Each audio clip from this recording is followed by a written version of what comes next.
Padre Santo, estamos reunidos en tu nombre, Señor. Sí, Queremos Señor, conocerte así es. más, Señor. Queremos estar más contigo, Señor. Queremos saber más de ti, Señor. Queremos estar en tu presencia, Señor. Queremos regocijarnos contigo, Señor. Porque conociéndote a ti, Señor, buscándote a ti, Señor, es que encontramos nuestro gozo, nuestra paz, Señor, nuestra bendición, Señor. Gracias, Dios, porque has sido bueno con nosotros, Señor, desde siempre, Señor.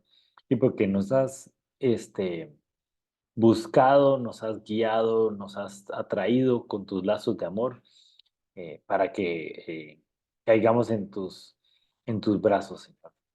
Te pido que nos bendigas siempre, Señor, que estés con nosotros, que no nos dejes, Señor, que nos ayudes a conocerte más a ti, Señor, a no apartarnos de tu mensaje, a crecer contigo, Señor, a buscar nuestro propósito, Señor, y a cumplirlo, Señor, a ser cómplices junto contigo, Señor, para atraer a más personas a tu reino, Señor.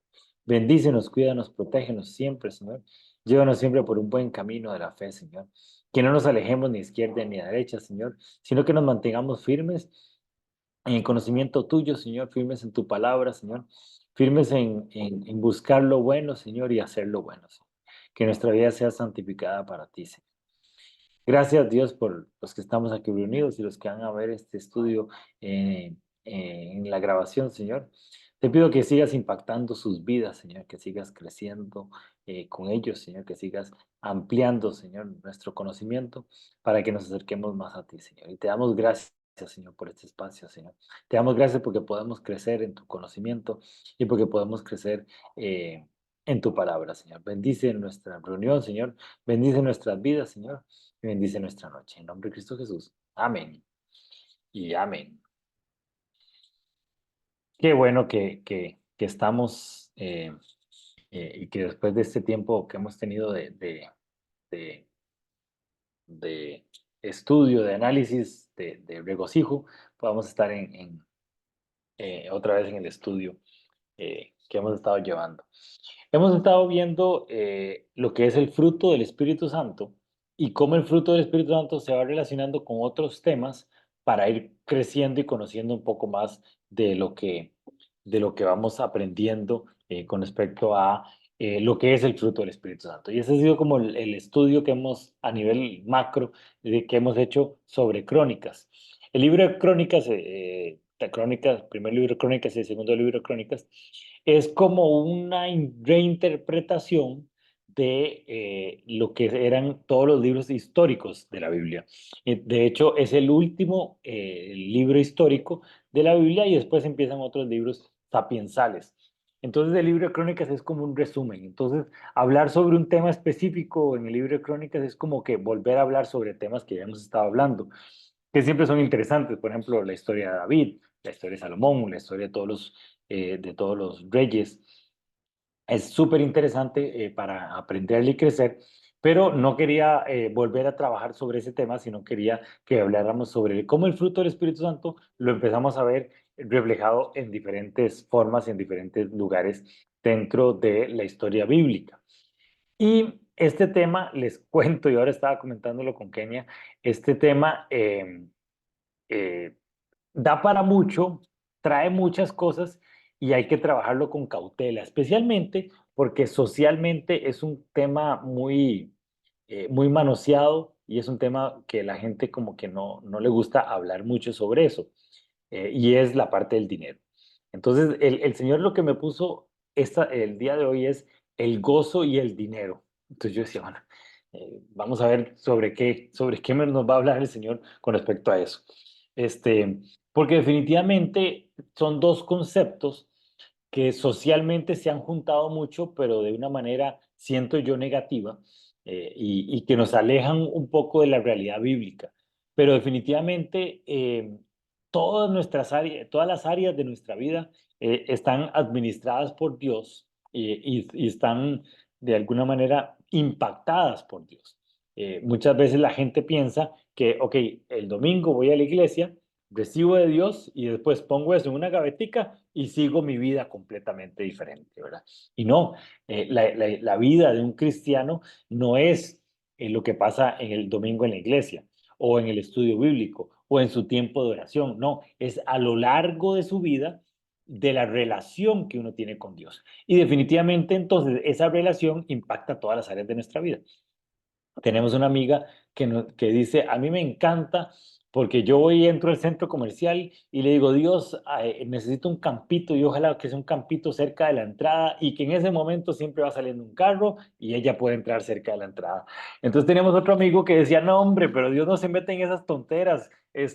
Definitivamente Dios está más preocupado porque gire los planetas, porque todo pase de acuerdo a su voluntad a nivel cósmico. Se va a estar preocupando de que usted tengo un lugarcito en el centro comercial. Y yo creo que Dios sí, Dios impacta todas las áreas de nuestra vida, donde nosotros lo dejemos entrar, obviamente. Él nos da libertad a nosotros para que nosotros le digamos a dónde queremos que entre y a dónde queremos que no entre, ¿verdad? Y donde Él entra, santifica y prospera y trae bendición. Y donde no entra, simplemente estamos a la libre, por así decirlo. Entonces yo creo que el tema del dinero es importante tocarlo y quiero hacerlo de una manera un poco diferente, ¿verdad? Con respecto a lo que se ha visto generalmente. Entonces, estamos basando estos estudios de acuerdo a Gálatas 5, 22, 23, ¿verdad? Que es donde habla sobre el fruto del Espíritu Santo. Pablo viene hablando de un montón de cosas que tienen que arreglarse en Gálatas y de alguna manera dice la solución para resolver los problemas en la iglesia de Gálatas es el fruto del Espíritu Santo. Es que metamos al Espíritu Santo, que el Espíritu Santo impacte en nuestra vida y entonces, ¿cómo vamos a ver ese impacto en nuestra vida? Pues de acuerdo a cómo reaccionamos ante las diferentes situaciones. Entonces, el fruto del Espíritu Santo definitivamente es como la consecuencia del Espíritu Santo en nuestra vida. Si usted no tiene el Espíritu Santo, entonces no va a reaccionar de acuerdo al fruto del Espíritu Santo. ¿Y cómo saber que tiene el fruto del Espíritu, que tiene el Espíritu Santo? Porque tiene su fruto. Porque cuando suceden cosas, la reacción suya es de acuerdo al Espíritu, de acuerdo al fruto del Espíritu Santo. Entonces, la mejor manera de entender cómo Dios está impactando nuestra vida es agarrar esta lista de 9 características y ver cómo estamos. ¿A dónde es que hemos dejado entrar a Dios en nuestra vida y cuáles lugares no hemos dejado entrarlo a Dios? O tenemos que ser más intencionales en dejarlo entrar en nuestra vida. Entonces, el fruto del Espíritu Santo es amor, gozo, paz, paciencia, benignidad, bondad, fidelidad, humildad y dominio propio. Esas es como las palabras que uno las tiene más en su vocabulario y depende de las versiones, ahí habla de algunas palabras o de otros. Hoy vamos a hablar de la alegría o el gozo, primeramente. El gozo a nivel cristiano, ¿verdad? Y eso hay que tener mucho cuidado cuando usted habla qué significa el amor en la sociedad y qué es el amor bíblico, que muchas veces es diferente, que es la paz, veamos el estudio pasado, la paz y qué es la paz bíblica, que es la benignidad, la confianza, el dominio propio a nivel bíblico, y eso es lo que estamos viendo. Entonces, el gozo cristiano es entender lo que el Espíritu Santo hizo en nosotros y la consecuencia que tiene en nuestra vida el Espíritu Santo. Y cómo impactó el Espíritu Santo, cómo nos cambió el Espíritu Santo y cómo transformó nuestra vida y especialmente nuestro futuro a nivel de entender que somos redimidos por la obra de Cristo en la cruz. Esta semana estaba viendo un, un, un, una, una actriz que recibió un premio en Hollywood y se levantó y dijo, miren, todo el mundo viene aquí y le da gracias a Jesús por el premio, pero Jesús no tuvo nada que ver con este premio. Él no tiene nada que ver con mi carrera, él no tiene nada que ver con mi vida y él no tiene nada que ver con este premio. Entonces, mi primera pensamiento fue, híjole, quién sabe el rayo que va a caer ahí y lo que va a pasar, ¿verdad? Definitivamente, si esa actriz no dejó entrar a Jesús en su carrera, Jesús no va a entrar en la carrera, ¿verdad? Entonces, tiene razón, Jesús no tuvo nada que ver con ese premio. Pero entonces me pongo yo a pensar, es que Dios no castiga a el que no lo deja entrar. Más bien, los que lo dejamos entrar, tenemos un premio por haberlo dejado entrar en nuestra vida. El castigo, que es la muerte, ya todos lo tienen, ¿verdad? Empezamos con una base clara. Todos merecemos la muerte, porque todos hemos dejado entrar el pecado en nuestra vida. Más bien, el ser cristiano es un premio que recibimos, que es la vida eterna. Pero la muerte es el castigo que todos tienen. Entonces, en el tiempo de la gracia, ¿verdad? Cuando vino Jesús, ya Dios no castiga, ya el castigo está. Lo que hace Dios es premiar. Entonces, está bien, si usted no quiere dejar entrar a Dios en su vida, perfecto, va a tener el castigo que todos teníamos. El asunto es, se va a perder del premio que tenemos al recibir la vida eterna. Entonces aquí les pongo, es el estado de satisfacción que proviene de poseer a Dios como nuestro tesoro más elevado.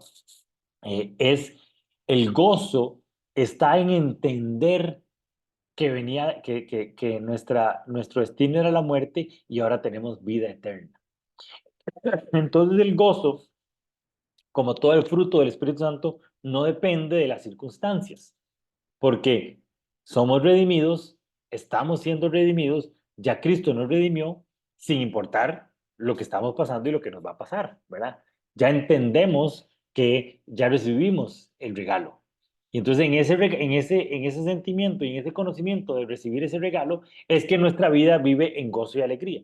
Entonces no es el gozo que usted está feliz porque recibió algo, o está triste porque ya no lo recibió, o está pasando por una situación buena, entonces está con alegría. Ese no es el gozo bíblico. El gozo bíblico es una constante en nuestra vida. ¿Por qué? Porque ya estamos redimidos, porque ya recibimos la bendición de Cristo en nuestra vida. Entonces, veamos en el caso más extremo que pone ahí la Biblia. Aníbal, si querés, lees Mateo 5, 11 a 12. Mateo 5, del 11 al 12. Bienaventurados serán ustedes cuando por mi causa los insulten y persigan, y mientan y digan contra ustedes toda clase de mal. Gócense y alégrense, porque en los cielos ya tienen ustedes un gran galardón. Pues así persiguieron a los profetas que vinieron antes que ustedes. Este es el caso más extremo que pone Jesús. La iglesia primitiva, la primera iglesia, recibió un montón de, de búsqueda, de muerte, de perseguimientos. Eh, y, y eso es lo que estábamos viendo en la película de Semana Santa. Todos los discípulos, a excepción de Juan, murieron de una manera trágica.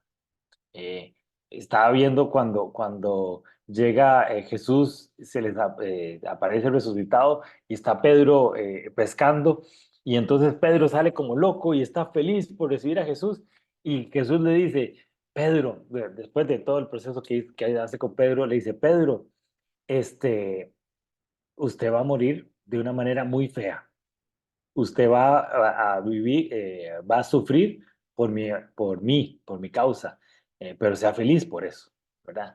De una manera u otra, eso es lo que le dice Jesús. Y Pedro definitivamente entiende el gozo del Señor es por el regalo que ya recibimos, no importa la situación en la que estamos pasando. Y en este caso tan extremo de insultos, perseguimientos, mentiras, que va a recibir la iglesia primitiva, entiendan que ustedes van a recibir eso porque me siguen a mí. Entonces, lo importante no es las consecuencias del seguimiento, lo importante es el galardón que ya tenemos, que es la vida eterna y es el perdón de nuestros pecados. Eso es el gozo. Por otro lado, el otro concepto que quería que revisáramos es el dinero según la Biblia. ¿Qué es lo que habla la Biblia sobre el dinero? Y es uno de los temas más tocados en la Biblia, en más pasajes y en más versículos, inclusive más importantes que o en más tiempos que la oración. La Biblia habla más del dinero que de la oración. Hay más versículos de la Biblia sobre el dinero que sobre la oración. No es que el dinero es más importante que la oración, pero sí creo que Dios necesita regular, explicarnos, que entendamos un poco más el dinero que otro concepto tan claro como la oración. Entonces, el origen divino del dinero, hay que entender que todo lo que tenemos proviene de Dios. Y cuando Dios le dice todo, todo es todo, ¿verdad? No es que algunas cosas provienen de Dios y otras cosas las dio el hombre, ¿verdad? Dios proveyó todo lo que tenemos. Y nosotros tenemos que reconocer efectivamente que todo proviene de Dios, ¿verdad? Hay un pasaje muy vacilón, que llega a Dios y se junta con los científicos y entonces le dice Dios, bueno, hagamos una cosa para ver cómo estamos en nuestro poder. Yo agarré tierra y produje la vida. Entonces dicen los científicos, nosotros actuamos perfectamente, podemos agarrar tierra y produce la vida. Ok, está bien, perfecto.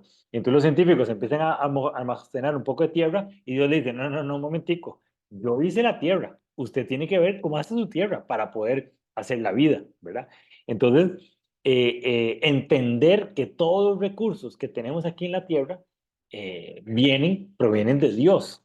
Es entender con humildad que todo viene de Dios. Entonces, nuestra vida, nuestra salud, nuestro emprendimiento, nuestra mente, nuestra educación, todas esas cosas son cosas que Dios nos dio para que nosotros tengamos una educación, para que tengamos un salario, para que tengamos un trabajo, para que tengamos cuentas y ahí va llegando nuestro dinero.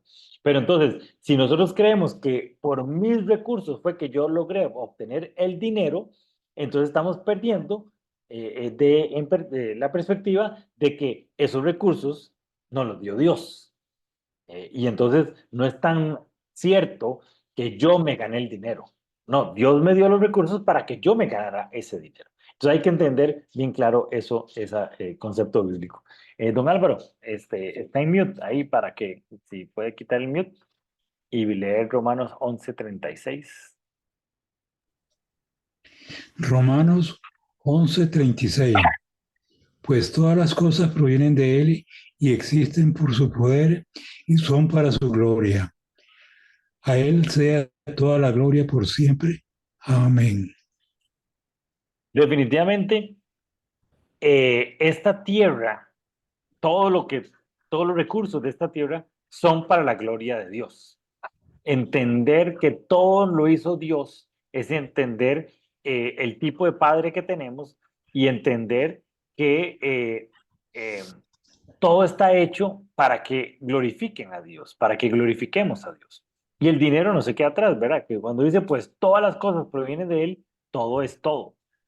Y entonces el dinero y los recursos financieros y los recursos económicos provienen de Dios y son para la gloria de Él, ¿verdad? Una persona que amasa mucho dinero, que logra recoger mucho dinero, definitivamente tiene que ser agradecido porque Dios le da los recursos para tener y amasar esa cantidad de dinero, ¿verdad? Pero creer que es por mis recursos o por mis propias fuerzas o por mi propio entendimiento, por mi propio esfuerzo que tengo el dinero, es olvidarse que esos recursos provienen de Dios.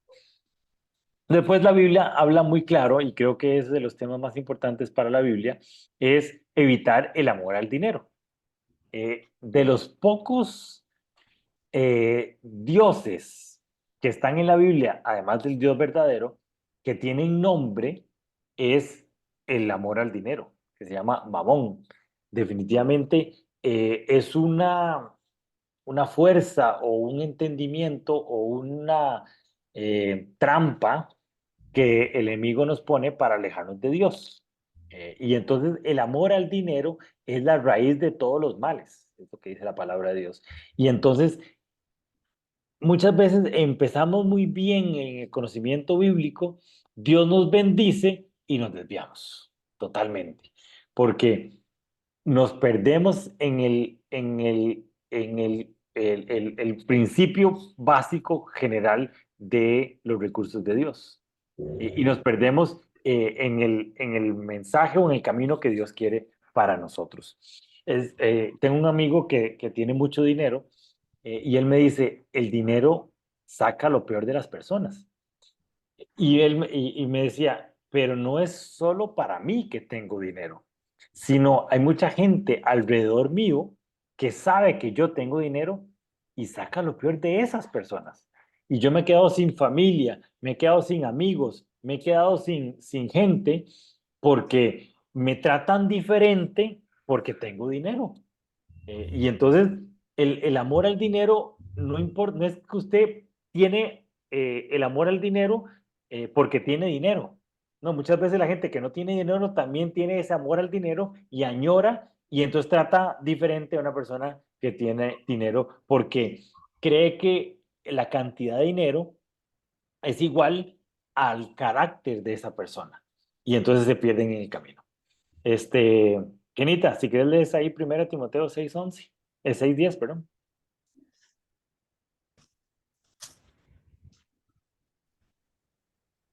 Voy. Primera de Timoteo 6:10. Porque el amor al dinero es la raíz de toda clase de males. Por codiciarlo, algunos se han desviado de la fe y se han causado muchísimos sinsabores. Este versículo me parece que es clave para entender eh, el evangelio de la prosperidad.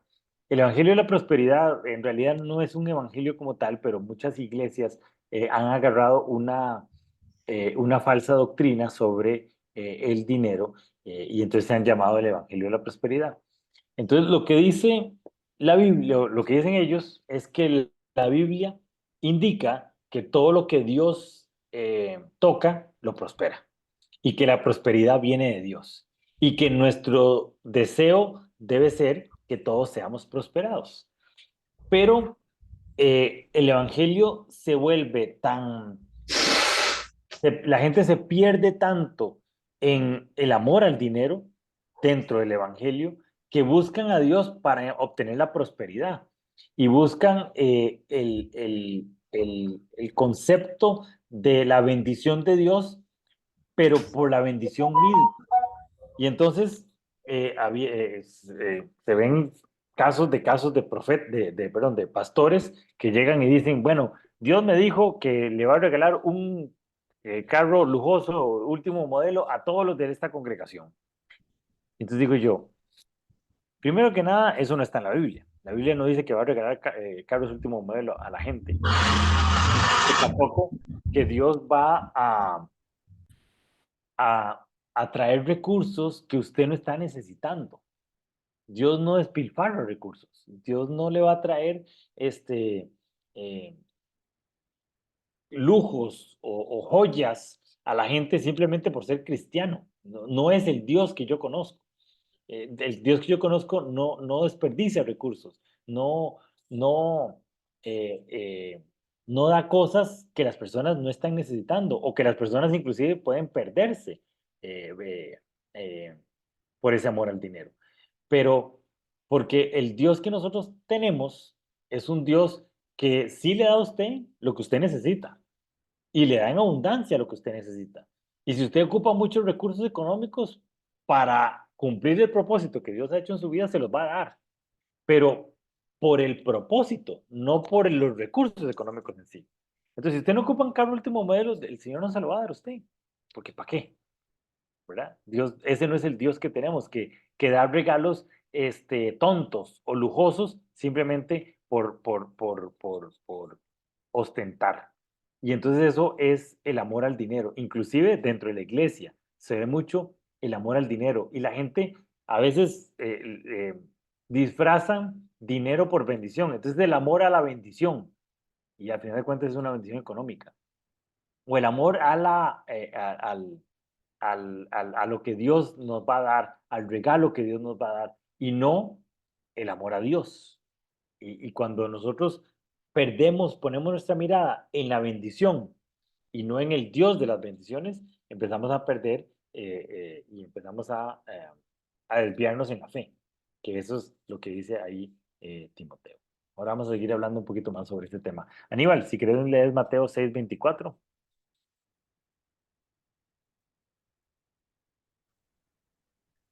Nadie puede servir a dos señores, pues menospreciará a uno y amará al otro, o querrá mucho a uno y despreciará al otro. No se puede servir a la vez a Dios y a las riquezas.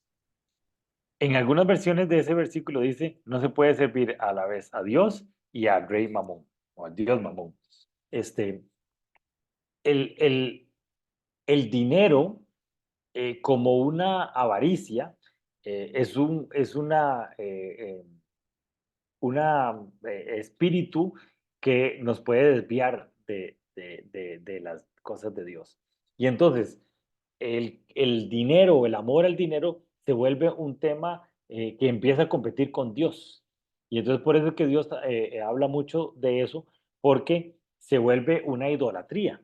Yo hago a mi Dios el dinero y honro y me sacrifico por el Dios dinero y hago mi vida y muevo mi vida por el Dios dinero y trato de agradar al Dios dinero, ¿verdad? Y entonces empieza a haber un montón de desviaciones que tiene la gente, inclusive que tiene la gente metida dentro de su ser en esta sociedad, donde la gente tiene tan metido, tan metido, tan metido el asunto del dinero que ya lo ven como algo natural y lo ven como algo lógico.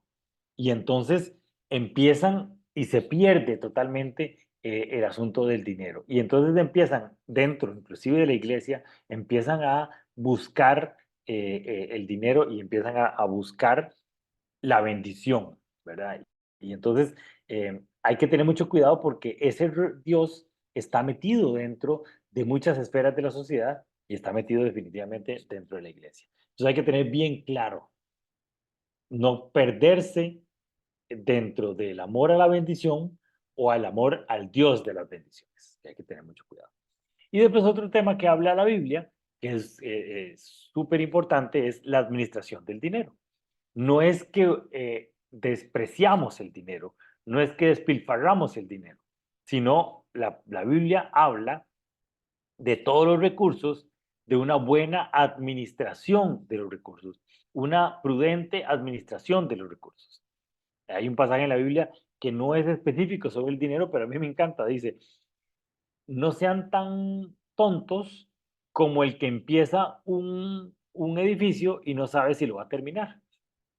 A mí me encanta eso porque tiene mucho que ver con lo que nosotros hacemos. O sea, usted no va a empezar un edificio sin hacer un presupuesto para ver si va a terminar el edificio, ¿verdad? Y eso creo que tiene mucho que ver con la administración del dinero. No es solo, o sea, es saber cómo usarlo, saber cómo invertirlo, saber cómo hacerlo crecer. Toda esa parte es buena porque tiene que ver con la administración del dinero y la capacidad de servir en los asuntos espirituales. Y aquí vamos ya entrando de lleno en el tema. El dinero es un medio para servir en los asuntos espirituales, porque el dinero lo ocupamos, definitivamente. Es algo, y los recursos los ocupamos, al igual que el dinero, todos los recursos necesitamos para llegar a un lugar, pero no es un fin en sí mismo. Entonces, don Álvaro, si quieren leer ahí Lucas 16:10.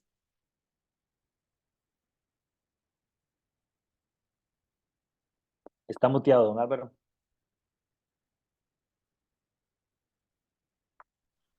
Ahora sí. Lucas 16:10. El que es fiel en lo poco, también lo será en lo mucho. Y el que no es honrado en lo poco, tampoco lo será en lo mucho. Entonces, no es que usted es un buen administrador cuando tenga mucha plata. Entonces la gente dice, no, hombre, es que si yo tuviera mucha plata, ahí sí estaría diezmando. Pero como recibo muy poquito, entonces no puedo diezmar, porque entonces no me alcanza. Bueno, lo que dice ese versículo es, si usted no le alcanza cuando era poquito, tampoco le va a alcanzar si tiene mucho. Entonces lo que dice ese pasaje es, ok, en lo poquito usted va a ser cuidadoso, va a estudiarlo, va a hacerlo rendir, va a hacerlo crecer. Y cuando sea mucho, ya aprendió, ya lo va a hacer crecer y ya lo va a multiplicar y eso va a ser exponencial, ¿verdad? Todo lo que toca a Dios lo prospera, lo bendice y lo hace crecer. Eso es una ley bíblica, pero Dios no desperdicia semilla. Entonces Dios no le va a dar a usted muchos recursos económicos si usted en lo poquito nunca lo supo administrar. Entonces tiene que ser un buen administrador en lo poquito para que cuando Dios le dé mucho, no lo vaya a desperdiciar y no lo vaya a despilfarrar. Eso es la buena administración del dinero. ¿Y cuál es el propósito del dinero? Y creo que esto es el tema más importante. ¿Para qué es que existe el dinero? Primero que nada, el dinero existe por provisión y sustento. Ese es el tema más importante. Es un medio para proveernos de las necesidades básicas, tanto de nosotros como de los demás. Pero hay que entender que, que es un medio y no un fin. Y el ejemplo de ese, la gasolina del carro, a mí me pareció súper bonito. Usted, su vida es un carro y su propósito en la vida es el carro. Usted trabaja para que ese carro funcione, se mueva y camine. Usted ocupa la gasolina para echársela al carro para que ese carro camine. Pero no es que usted se preocupa por amasar mucha gasolina y tener en su carro, en su casa, un montón de gasolina almacenada, simplemente por el hecho de tener la gasolina. No, usted tiene clarísimo que usted necesita el carro y el carro tiene que cuidarlo y el carro tiene que lustrarlo. Y hoy, después de Semana Santa y todos los paseos que hicimos, me fui a lavar el carro porque estaba hecho una desgracia y el carro ahora está lavadito y entonces uno lo lleva al mecánico. Bueno, esa es nuestra vida. Nuestra vida es de buscarla, de capacitarnos, de crecer, de aprender. Y la gasolina la ocupamos, sí, porque sin la gasolina el carro no va a caminar, pero no nos enfocamos en la gasolina, nos enfocamos en el carro. Y entonces nuestro propósito y nuestra vida es el carro. Y eso es lo que ocupamos nosotros para movernos y para hacer crecer.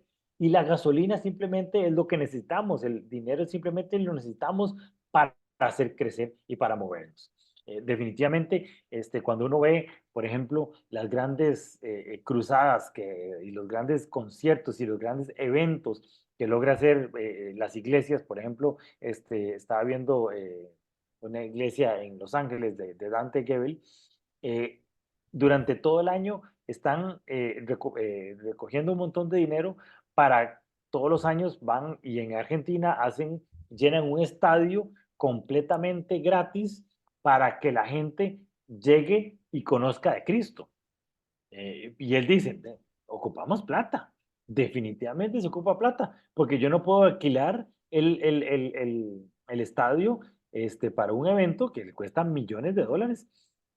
Yo no puedo alquilarlo a punta de fe y no puedo decirle que Dios lo acompañe. Y las luces y el sonido y los artistas, todos esos hay que pagarles porque nadie me lo da de gratis. Entonces, el dinero se ocupa para hacer ese montón de actividades, pero no es para amasarlo, no es para tenerlo guardado en las cuentas.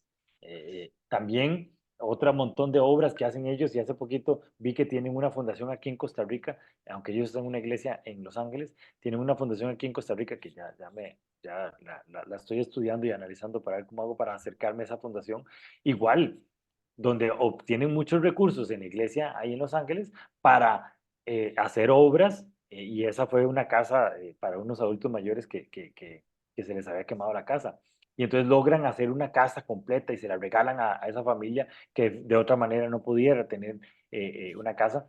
Y para comprar los materiales no fue a punta de fe.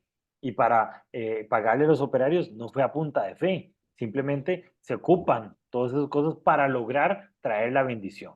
Pero lo importante es que el dinero es un fin para nosotros cumplir nuestro propósito, ¿verdad?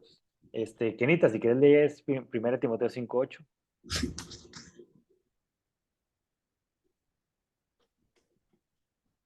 Sí. Primera de Timoteo 5:8. Aquellos que se niegan a cuidar de sus familiares, especialmente los de su propia casa, han negado la fe verdadera y son peores que los incrédulos.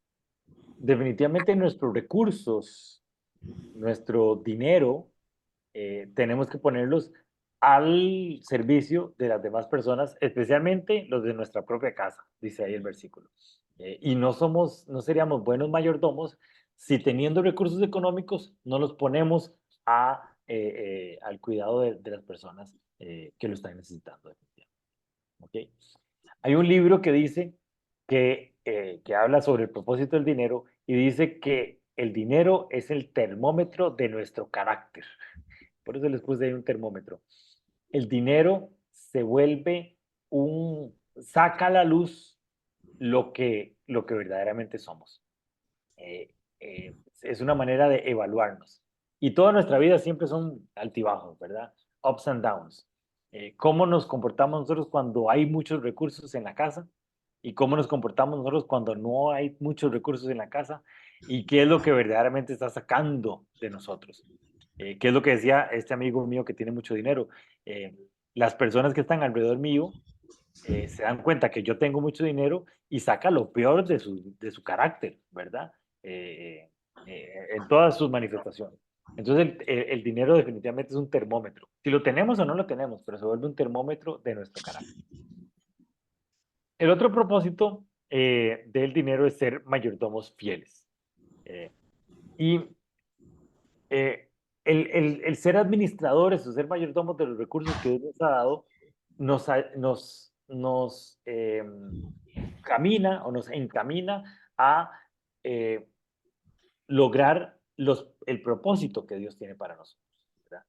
Cuando nosotros entendemos para qué estamos en este mundo y trazamos nuestra línea hacia qué es lo que ocupamos para cumplir nuestro propósito, esa ruta crítica se vuelve importante para entender cuáles son los recursos que nosotros ocupamos para cumplir ese propósito, ¿verdad? Entonces, la búsqueda de recursos con una intención se vuelve algo más lógico. Hace un tiempo yo les decía que tenemos que aprender a orar, que es muy diferente orar para decir, bueno, Señor, necesito un Hummer último modelo porque necesito que mis amigos sepan que yo soy una persona muy exitosa. Dios no va a cumplir esa oración. Pero si decimos, Señor, necesito un carro grande porque quiero llevar a 40 personas de mi barrio a la iglesia y necesito esos recursos, entonces ya uno dice, ok, ya está una oración con intención. Está pidiendo lo mismo, pero ¿dónde está su corazón y cuál es el propósito que lleva de esa intención que tiene usted? ¿Sí? Y ahora entrando con el tema que me puso el Señor, que es el gozo y el dinero. Eh, ya vimos un poco qué significa el gozo, ya vimos un poco qué significa el dinero y ahora cómo vamos a mezclar esas dos situaciones, ¿verdad? El primer punto que el Señor me puso es el gozo en la provisión de Dios. Entendiendo el gozo como ese espacio que tenemos cuando entendimos que somos redimidos por medio de Cristo en la cruz, es que entendemos que eh, las riquezas o la abundancia económica se vuelve un medio para bendecir y alabar la obra de Cristo ha hecho por nosotros. Confiar en que Dios me suple mis necesidades y me ayuda también a hacer crecer a las demás personas, ¿verdad? Y hacer crecer a los recursos que las demás personas están necesitando para darles ese empujón para que la gente empiece a crecer. Hace un tiempo estuvimos llevando un curso que se llama La cura de la pobreza. Es un curso súper interesante y habla sobre qué significa la pobreza y cómo bíblicamente Dios ha manejado el asunto de la pobreza y por otro lado, los gobiernos han hecho de la pobreza un negocio. Entonces, muchas veces en Estados Unidos, por ejemplo, que es donde más está enfocado ese curso, lo que dice en Estados Unidos, por ejemplo, la gente es un buen negocio ser pobre. Entonces, si yo no tengo trabajo y tengo 3 hijos, entonces el gobierno me da dinero y me da cierta cantidad de dinero. Y si yo trabajo y gano el salario mínimo, me da menos dinero que lo que el gobierno me da. Entonces uno dice, me es mejor negocio no tener trabajo. Entonces hacen de la pobreza un negocio. Y entonces el gobierno empieza a inyectar dinero a estos programas sociales que lo que hacen es meter a las personas dentro de un círculo vicioso en donde la gente no quiere salir de la pobreza. Ese no es el concepto bíblico. El concepto bíblico es, si usted está viviendo una persona en necesidad, bueno, ayúdelo con los recursos para que esa persona se levante y después siga para adelante. Pero no es que esa persona va a vivir toda su vida de la ayuda económica. Y eso es la provisión de Dios. Uy, perdón. Entonces, tanto el gozo en la provisión de Dios cuando tenemos mucho como cuando tenemos poco. Don Álvaro, lea, si nos puede leer ahí Filipenses 4:19. A ver, ¿cómo estoy? Estoy bien. ¿Puedo hablar? Sí, sí, ahí lo puedo oír bien. Filipenses 4:19. Y este mismo Dios quien me cuida suplirá todo lo que necesiten de la gloriosa riqueza que nos ha dado por medio de Cristo Jesús. Entonces, tal vez es más fácil sentirse en gozo cuando vemos todas las gloriosas riquezas que el Señor nos está dando en ese momento. Y es ahí donde uno empieza a probarse en dónde está su carácter. Si yo reconozco que todas esas riquezas de gloria que tengo vienen por medio de Cristo Jesús, o si creo que esos recursos salieron gracias a que yo soy muy inteligente o que yo soy muy bueno en lo que hago. Entonces, en la prueba, en la abundancia, también existe. Y Aníbal, no sé si estás ahí para leernos Habacuc 3, 17 y 18. Sí, Sí. ese es mi versículo favorito, o de mis versículos favoritos. Habacuc 3, 17 al 18. Aunque las higueras no florezcan y no haya uvas en las vides, aunque se pierda la cosecha de oliva y los campos queden vacíos y no den fruto, aunque los rebaños mueran en los campos y los establos estén vacíos, aún así me alegraré en el Señor, me gozaré en el Dios de mi salvación.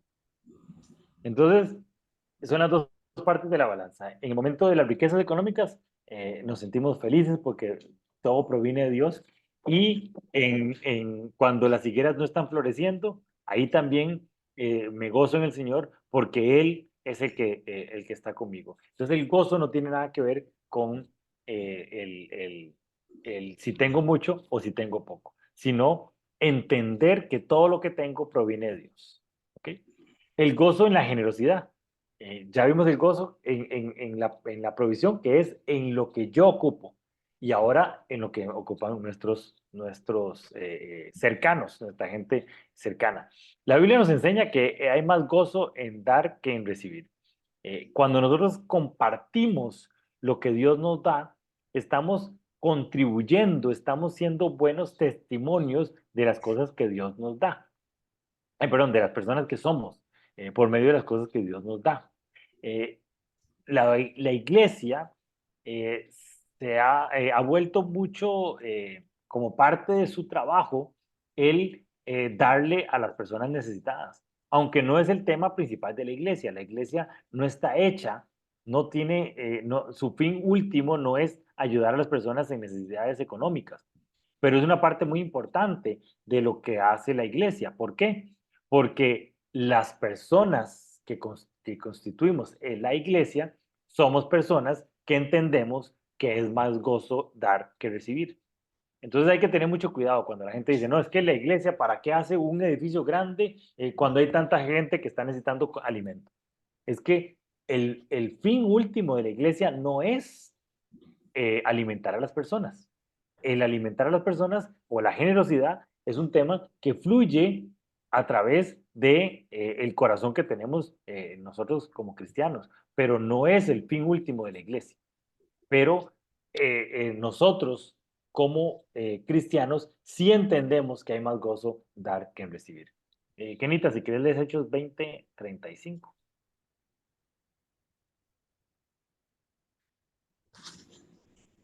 Hechos 20:35. Y he sido un ejemplo constante de cómo pueden ayudar con trabajo y esfuerzo a los que están en necesidad. Debe recordar las palabras del Señor Jesús, o hay más bendición en dar que recibir. Y aquí me gustó mucho esta versión porque dice ayudar con trabajo y esfuerzo. A veces alguien nos pide ayuda y lo primero que decimos, vieras que no tengo dinero, no puedo ayudarle. Pero tal vez esa persona no solo necesita el recurso económico, también tal vez ocupa el recurso mental, tal vez ocupa nuestra experiencia, tal vez ocupa una mano ayuda, una ayuda, tal vez ocupa nuestro apoyo. Entonces, la generosidad no solo se basa en dar dinero, tal vez a veces es más fácil dar dinero y no involucrarse en su corazón. Definitivamente el dinero es bueno y se ocupa para una persona en necesidad, pero si no tenemos esos recursos o tenemos otros recursos, además del dinero, también sepamos ayudar con trabajo y esfuerzo, dice Pablo, perdón, Lucas ahí, en ese versículo. Y don Álvaro, si quieren leer Lucas 6:38. Está bien. Lucas 6:38. Den y recibirán. Lo que den a otros les será devuelto por completo, apretado, sacudido para que haya lugar para más, desbordante y derramado sobre el regazo. La cantidad que den determinará la cantidad que recibirán a cambio. Eso es una verdad bíblica que existe y es una verdad universal. Todo lo que usted siembre, eso va a cosechar. Si usted da, entonces va a recibir. Pero de acuerdo al corazón correcto que está, ¿verdad? Y a veces usted da mucho dinero y recibe muchas bendiciones de otro tipo, ¿verdad? Entonces no crea que usted sembró $1,000 y le van a devolver $2,000. A veces no funciona así. Usted siembra $1,000 y va a recibir un montón de bendiciones y entonces en su negocio le va a ir bien, de otro tipo de cosas, pero no es como mucha gente cree que siembre $1,000 y recibirá 10,000, porque es la palabra que dice al ciento por uno. Así no es tan así, pero definitivamente hay bendición en dar, y eso sí es una verdad bíblica. Y el tercer punto es el propósito correcto del dinero. En lugar de buscar la felicidad por la acumulación de las riquezas, lo que nos dice la Biblia es que el dinero es para el propósito que tenemos en nuestra vida. Entonces, cuando nosotros agarramos los recursos financieros que Dios nos da y los usamos para lo que fueron hechos, que es para cumplir nuestro propósito, entonces entramos en el gozo del Señor. ¿Por qué? Porque logramos hacer lo que estamos diseñados para hacer. Hace un tiempo que estuvimos leyendo y estudiando Diseñados para Vivir, la idea más o el ejemplo más claro es que cuando un diseñador hace una licuadora, la licuadora como tal se siente feliz porque logró cumplir el propósito el que fue hecha, que es ser licuadora. Si una licuadora la usan para pichel de fresco, no se va a sentir bien, porque no está hecha para ser un pichel de fresco. La licuadora está hecha para ser licuadora y para licuar. Entonces, en ese momento es que la licuadora logra cumplir su propósito, cuando es licuadora. Igual nosotros, cuando tenemos un propósito y entendemos el propósito y encontramos el propósito en nuestra vida, entramos en el gozo cuando empezamos a cumplir nuestro propósito. Y cuando usamos los recursos económicos para cumplir este propósito, el círculo se vuelve completo. Entonces, es el propósito correcto del dinero. Entendamos nuestro propósito y los recursos que ocupamos para nuestro propósito, el Señor nos los va a ir proveyendo. Pero si no tenemos el propósito claro, no sabemos cuáles son los recursos que ocupamos para cumplirlo. Cuando Nehemías entró en su corazón ese deseo o esa tristeza tan grande de saber que su pueblo estaba siendo devastado porque las murallas las habían destruido y estaba siendo vulnerable ante los enemigos, lo primero que hizo fue hacer una lista de lo que ocupaba, el dinero que necesitaba, de todos los recursos que ocupaba para cumplir eso que estaba en su corazón. Y cuando ya tenía esa lista terminada, el Señor empezó a abrir las puertas. Primero con el jefe de él, que era el rey persa, y el rey persa le dijo, lo que ocupe, ¿qué es lo que necesita? Y ahí mismo Nehemías dijo, ocupo tal y tal y tal y tal y tal cosa, y el rey le dijo, vaya y tenga todos esos recursos. Pero él primero entendió su propósito y sabía cuáles son los recursos de todo tipo que necesitaba, financieros, económicos, de liderazgo y otro montón de recursos que estaba ahí necesitando Nehemías. Es interesantísimo ese libro, para entender que uno tiene que tener primero su tesoro y después todas las cosas que necesita para llegar a ese tesoro. Aníbal, si quieres lees ahí 1 Timoteo 6, del 17 al 19.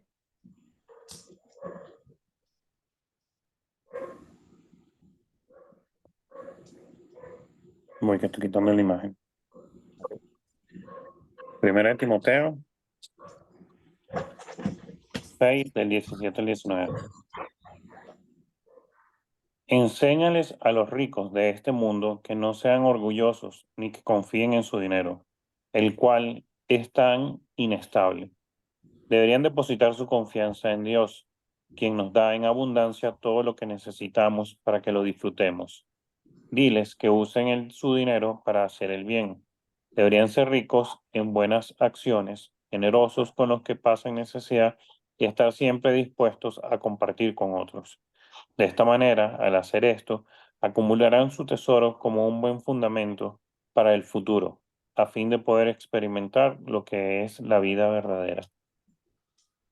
Ese versículo me lo encontré y dije yo, pues wow, porque he pasado por encima tantas veces de ese versículo. Me encanta que dice que el dinero es tan inestable. Y creo que esa es la cosa más clara. Si nosotros ponemos nuestra confianza en algo que es tan inestable, nuestra vida va a ser inestable, definitivamente. Y entender que a veces hay muchos recursos, a veces no hay muchos recursos. A veces están las vacas flacas y a veces están las vacas gordas. Y entender esos tiempos del Señor es una de las historias bíblicas más repetitivas que podemos ver en todos los libros de la Biblia. Desde Daniel, desde José, donde le explicaba a los reyes, hay tiempos buenos y hay tiempos malos, y los tiempos buenos son para hacer un ahorro y los tiempos malos son para confiar en el Señor. Pero definitivamente los recursos económicos son inestables, y es parte de lo que es el dinero. El dinero es inestable. Entonces, las personas que tienen mucho dinero lo que tienen que hacer es administrarlo y usarlo correctamente. Y deberíamos ser ricos en buenas acciones, generosos con los que pasan necesidad y estar siempre dispuestos a compartir con los demás. Entender el propósito que tenemos en nuestra vida y usar los recursos para que esos propósitos crezcan, ¿verdad? Y ese propósito podamos expandirlo y ahí vamos a encontrar la vida verdadera. Me encantó ese versículo. Y aquí les dejo como conclusión, el gozo y el dinero están relacionados en la Biblia en el sentido de que el verdadero gozo se encuentra en confiar en Dios y usar sabiamente nuestros recursos financieros para su gloria y para el bien de los demás, en lugar de buscar la satisfacción en la acumulación egoísta de las riquezas materiales. Eh, Entender para qué estamos en este mundo, que es nuestro propósito, y caminar en ese propósito es vivir una vida de gozo y los recursos financieros se vuelven importantes para ese propósito y no al revés, que muchas veces la gente cree que el gozo está en obtener los recursos económicos, ¿verdad? Y entonces lo más importante, lo que tenemos que tener en nuestra mente claro es este versículo que les dejo para que estén durante la semana viéndolo. Confía en el Señor con todo tu corazón y no te apoyes en tu propio entendimiento. Socialmente, nuestra sociedad ha hecho del dinero algo racionalmente importante o lo más importante en el entendimiento de la gente. Y hay mucha gente que tiene este, muy buenas excusas para el amor al dinero. Y entonces dice, no, es que el dinero se ocupa, el dinero es importante, el dinero, sin el dinero nosotros no podemos llegar a hacer nada. Pero eso es pensar en el entendimiento, en la racionalidad. Pero confiar en el Señor es lo que nos dice ahí Proverbios. Confía en el Señor con todo tu corazón y no te apoyes en tu propio entendimiento. Entonces dejo ese versículo para que lo vean durante la semana. Y no sé si tienen alguna pregunta o alguna duda al respecto. Todo bien, entonces. Listo.